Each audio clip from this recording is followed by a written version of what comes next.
मेरे पार्टी के राष्ट्रीय अध्यक्ष एम्स में इलाजरत हैं, लेकिन वो गौर से देख रहे होंगे। कल उनके एक वीडियो को कट करके खूब चलाया गया।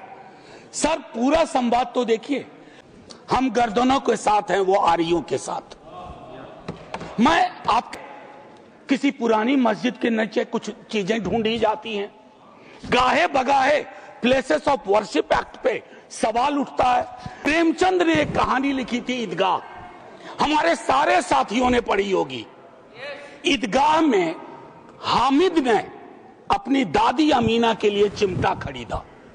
क्या हम में से कोई बता सकता है कि दुकानदार हरेंदर था या सोहाबुद्दीन था? इस देश के हिंदुओं को मुसलमानों की आदत है, मुसलमानों को हिंदुओं की आदत है। काबा की मस्जिद जो 622 में बनी, प्रॉफिट मोहम्मद के टाइम, पीस बी अपॉन हिम, वो पहली इस्लामिक वक्त थी। मुसलमान शहरों में रहे, घेट्टो, गांव में गया घुसपैठिया, और उनकी संस्थाएं, उनके बारे में जिक्र हो, कहा कि उसमें तो ओपेक नहीं है, सस्पेक्ट है। कॉन्स्पिरेसी के टोन में बात होती है कि सारे प्रयोग या सारा संयोग मुसलमानों को लेकर के होगा। Don't hurry up, don't hurry up. इस देश के मुसलमान का इस मिट्टी पे कर्ज है और इस मिट्टी का मुसलमान पे कर्ज है। इस कर्ज के रिश्ते को व्यापारी की नजर से मत देखिए। सभापति महोदय, इस विधेयक पर अपनी आपत्तियां और अपनी आलोचना माननीय मंत्री जी के समक्ष रखूंगा। बिल के मसौदे पे बिंदुवार आऊंगा, लेकिन उससे पहले मैं चंद बातें रखना चाहता हूं। वो ये है, माननीय वाइस चेयरमैन साहब, क्योंकि किसी भी आर्टिकल को जब हम पढ़ते हैं संविधान की इस किताब में कि 14 क्या कहता है, 25 क्या कहता है, 26 क्या कहता है, उसकी इबारत पढ़ने से पूर्व कॉन्स्टिट्यूएंट असेंबली की डिबेट को देखना चाहिए कि उस आर्टिकल के बनने में किस तरह के विचार आए थे। संभवतः माननीय मंत्री जी अगर आर्टिकल 26 ए बी सी की पूरी प्रस्तावना को, उस डिबेट को पढ़ते, तो शायद उनका काम एक नॉन स्टैट्यूटरी बॉडी से भी चल जाता, बशर्ते इसके कि इस तरह की चीजें लाएं। आज के आपके समक्ष जब बोल रहा हूं, मेरे पार्टी के राष्ट्रीय अध्यक्ष एम्स में इलाजरत हैं, लेकिन वो गौर से देख रहे होंगे। कल उनके एक वीडियो को कट करके खूब चलाया गया। सर, पूरा संवाद तो देखिए। और अगर उन्हीं को चलाना है तो उनकी तो न्याय, सामाजिक सौहार्द के बारे में इसी पार्लियामेंट में बहुत सारी स्पीचेज हैं, उसको सुना जाए। बहरहाल सर, मैं क्यों कह रहा था आर्टिकल के बनने की बात।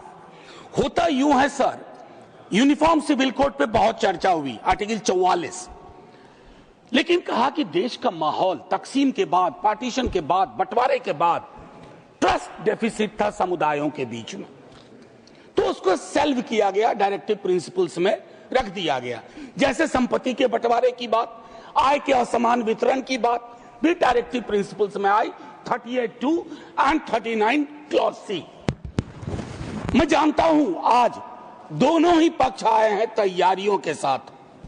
हम गर्दनों के साथ हैं, वो आरियों के साथ। मैं आपके माध्यम से माननीय वाइस चेयरमैन साहब, कोई बात तलखी में नहीं बोलूंगा। किसी को आरी लेकर सदन में प्रवेश करने की अनुमति नहीं है। बिल्कुल सर, आप जिंदाबाद रहें। सर एक चीज, देश का माहौल, और ये मैं गंभीरता, गर्दन लेकर आ सकते हैं जी, आरी लेकर नहीं आ सकते। सर, देश का माहौल कैसा है, इस पे एक नजर डाला जाए। गाहे बगाहे इकोनॉमिक बाइकॉट की बात होती है। गाहे बगाहे किसी पुरानी मस्जिद के नीचे कुछ चीजें ढूंढी जाती हैं। गाहे बगाहे प्लेसेस ऑफ वर्शिप एक्ट पे सवाल उठता है। सर, इस तरह के माहौल में आपके बिल का कंटेंट और आपके बिल का इंटेंट दोनों सवालिया निशान खड़े करता है। ये महत्वपूर्ण है। चिंता इस बात की नहीं है, अभी चुन के आए हैं, हम भी चुन के आए हैं, लेकिन चुन के आने के बाद बहुमत विजडम की गारंटी नहीं होता है। आप लोग अक्सर ये सोचते हैं कि बहुत बड़ी बहुमत है तो सारा विजडम आप ही के पास है। सर, माननीय सभापति महोदय, खान पान, वस्त्र, आभूषण, भाषा, इबादत, इतनी तकरार, उसमें क्या होता है ना, एक समुदाय को लग रहा है। सर मैं आपके माध्यम से एक चीज कहना चाहता था। मेरी भतीजी ने मुझसे, मुंबई अभी गया था, पूछा काका मार्जिन क्या होता है, तो मैंने उसको बताया कि बचपने से हम लोगों को कॉपी में मार्जिन छोड़ने के लिए बताया जाता है, हाशिया।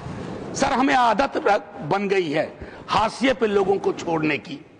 हम लगातार समुदायों को हाशिए पे छोड़ रहे हैं। माननीय उपसभापति महोदय, मैं ये कहूंगा, प्रेमचंद ने एक कहानी लिखी थी ईदगाह, हमारे सारे साथियों ने पढ़ी होगी।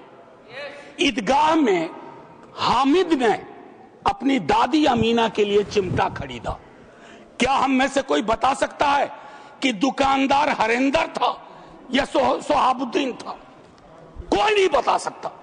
लेकिन आज क्या चल रहा है, हामिद खरीदेगा तो वही खरीदेगा, हरेंदर खरीदेगा तो वो हरखू के पास जाएगा।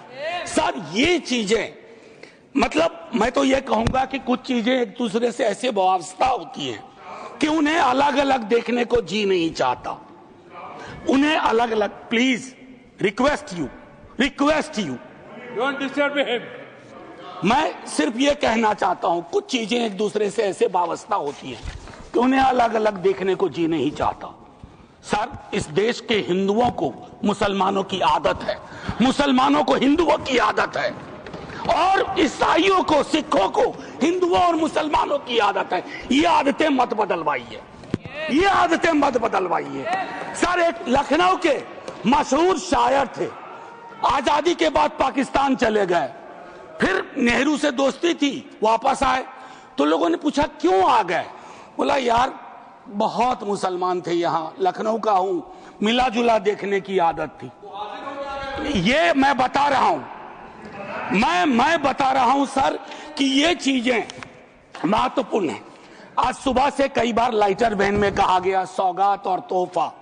माननीय उपसभापति महोदय, लोकतंत्र में सौगात और तोहफा नहीं हुआ करता। हम राजतंत्र में नहीं हैं, लोकतंत्र में एक एक पाई स्टेट एक्सचेकर की है, और एक एक पाई पे एक एक नागरिक का हक है, और उस नागरिक का भी है जो हाशिए पे है, और उस नागरिक का भी है जिसने जानवरों को बंद करके एक प्राइवेट जू खोल लिया है। ये हमें समझना होगा। माननीय उपसभापति महोदय, कल मैं माननीय गृह मंत्री जी को सुन रहा था। माननीय गृह मंत्री जी बहुत अच्छी तरह से जो वक्फ है उसका ओरिजिन बता रहे थे। मैं तैयारी का सोर्स हम लोगों का शायद कुछ तो समान है हमारे में। तो वक्फ जो है अरबिक का शब्द है, वक्फा से निकला, मान लिया, और इसका मतलब है कि रिलीजियस, जो पवित्र कोई काम हो, दान हो, धार्मिक काम हो, उसमें इसका इस्तेमाल हो। और अलग अलग लोग इसका प्रोनाउंसिएशन अलग करते हैं, कोई वक्फ बोलता है, कोई वकफ बोलता है। ये अलग अलग धाराएं हैं इस देश की। काबा की मस्जिद जो 622 में बनी प्रॉफिट मोहम्मद के टाइम, पीस बी अपॉन हिम, वो पहली इस्लामिक वक्फ थी। उसके बाद एक चीज हम सबको याद रखना चाहिए, हम किसी भी धर्म के मानने वाले हों, राष्ट्र की अवधारणा से पूर्व नदियां नहीं बटी थी, संस्थाएं ऐसे नहीं बटे थे, बनते गए, उसमें सुधार भी हुआ। आप पहली बार सुधार नहीं कर रहे हैं, इसमें सुधार आगे भी होगा।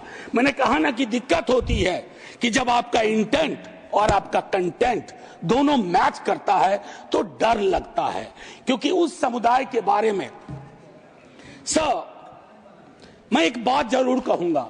इस बिल को, चूंकि बिल के कुछ बिंदुओं पे आऊं उससे पहले, बाबा साहब भीमराव अंबेडकर को इन्वोक किया गया है, और मैं चाहूंगा बाबा साहब भीमराव अंबेडकर, उन्होंने एक लाइन कही थी, उसको बार बार पढ़िए, democracy is incompatible in inconsistent with isolation and excluding minority communities. You have to look at, Honorable Minister, from the angle of isolation and exclusion. और ये दोनों चीजें बहुतायत में हैं और अलग अलग जगहों पे हैं। सर, जमीन के साथ किसी व्यक्ति और किसी कौम का क्या रिश्ता होता है, इसको भी समझने की जरूरत है। सच कहूं तो कई बार एहसास ये भी होता है कि with this bill, is it a legal cover for bulldozer? That scares me as a citizen of this country. कमाल की बात है, मुसलमान शहरों में रहे घेट्टो, गांव में गया घुसपैठिया, और उनकी संस्थाएं उनके बारे में जिक्र हो, कहा कि उसमें तो ओपेक नहीं है, सस्पेक्ट है। कॉन्स्पिरेसी के टोन में बात होती है, कॉन्स्पिरेसी के टोन में। सर ये उचित नहीं है। आज ही आप ही के सदस्य कहते हैं राधा मोहन जी कि 20 करोड़ मुसलमान। सर अगर एक घर में एक सदस्य मुसलमान है, क्या आप उसको एलिनेट होने दीजिएगा या उसको जोड़ के रखिएगा? उसकी शिकायतों को और उनसे जो शिकायतें हैं वो कैसे दूर होंगी? बैठ करके दूर होंगी। किसी को डॉग विसिल पॉलिटिक्स का उपकरण बना करके अगर आप अलग करना चाहोगे तो वो उचित नहीं है। माननीय उपसभापति महोदय, आपने कहा, मेरे कई सदस्यों ने कहा नॉन मुस्लिम्स को, मैं तो बड़ा तारीफ करूंगा, खड़ा हो जाऊंगा पक्ष में, अगर इतना सेक्युलर मिजाज इस देश का कर दीजिए कि हर धर्म के संस्थाओं में दूसरे धर्म के लोग हो। इस्लामिक कम्युनिटी में डालिए तो हिंदू में डालिए, सिखों में डालिए, क्रिश्चियंस में डालिए, तब न बात होगी। या सिर्फ तय कर लिया कि सारे प्रयोग या सारा संयोग मुसलमानों को लेकर के होगा, ये उचित नहीं है। माननीय उपसभापति महोदय, इसमें क्या है, मैं दूसरी चीज कहूंगा कि संपत्ति वक्फ की है अतिक्रमण के पंजीकरण के संदर्भ में। मेरे संजय जी कह चुके हैं, आपकी खुद की एफिडेविट है कि कितना डिजिटलाइज हो गया है, कितना इंक्रोचमेंट हुआ। एक छोटी सी बात कहूंगा कि एक बहुत बेहतर चीज आपने कही थी और मैंने नोट किया था सर, एक कायदे से, सॉरी, नहीं ढूंढने में जो समय लगेगा, नहीं सर, नहीं मिल गया सर, वो एक्चुअली सर, एक्चुअली एक मिनट सुनो सही सर, सुनो, ढूंढने में जो समय लगेगा उतना अतिरिक्त समय आपको मिलेगा। Thank you, thank you sir. इन्होंने कहा, अब देखिए कि 30 बरस में, प्लीज जयराम जी, 30